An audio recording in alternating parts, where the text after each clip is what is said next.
Leo. I decided, since I can't come home and read with you for nighttime, I thought I might read something with you now.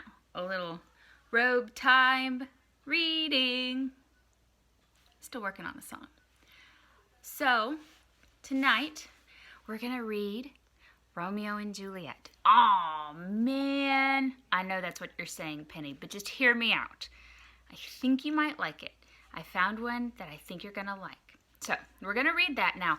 Leo may interrupt me because I'm taping this during the day while you're at school and Leo's here. And Duke's outside right now, so he may bark. So I may have to run off and do something and come back. But we'll do this quickly, okay?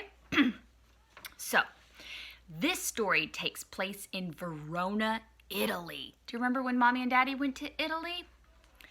Well, in Verona, there were two families fighting. The families are named the Montagues and the Capulets, and they hated one another for a long time. At the beginning of the play, the Prince of Verona warns both families that anyone caught fighting in the streets in Verona will be sentenced to death. Whew. One of the main characters is Romeo Montague. Romeo's usually peaceful and interested more in love than fighting. At the beginning of the play, Romeo tells his cousin Benvolio and his friend Mercutio that he is sick in love with a girl who won't love him back.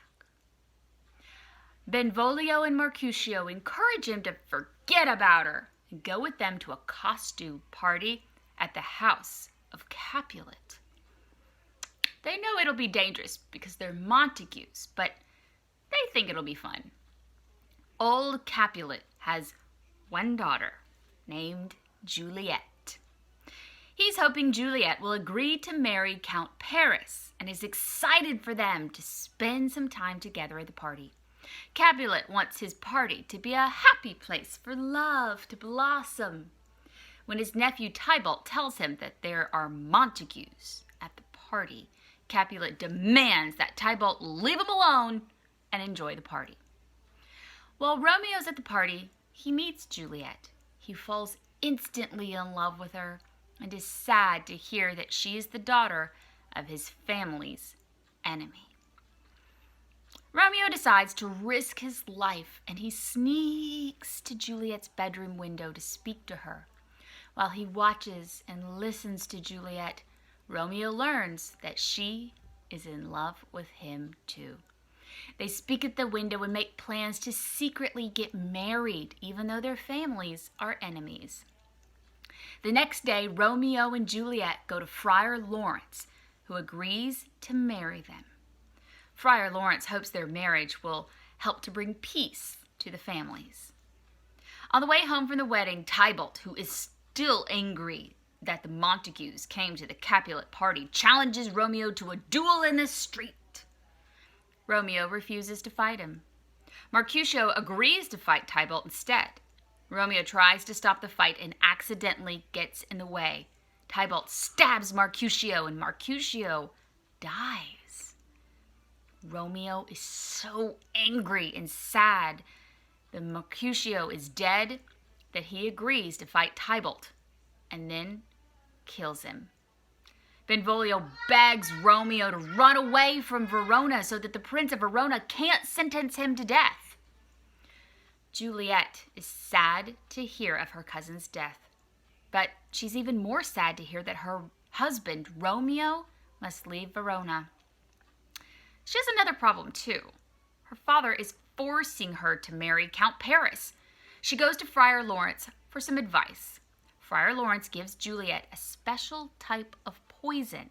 The poison will make her fall into a very deep sleep, but everyone will think she's dead when she's not. Friar Lawrence plans to send a message to Romeo so that he can come back to Verona and meet Juliet when she wakes up in her family's tomb, and then they can all leave Verona together forever. Juliet follows her part of the plan, but something goes wrong.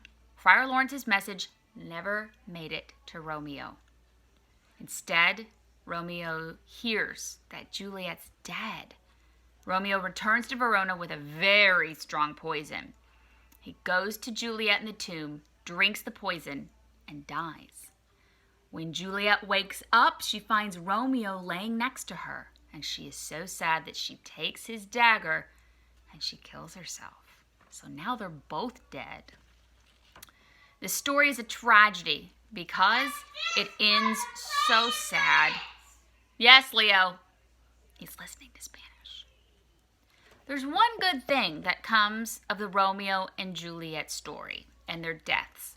When the Montagues and Capulets learned what happened with their children, they agreed to end years of fighting. The Prince of Verona hopes the story of Romeo and Juliet will help to keep Verona a peaceful place. And that is the story of Romeo and Juliet. I love you guys. Night, night. Happy Robe reading.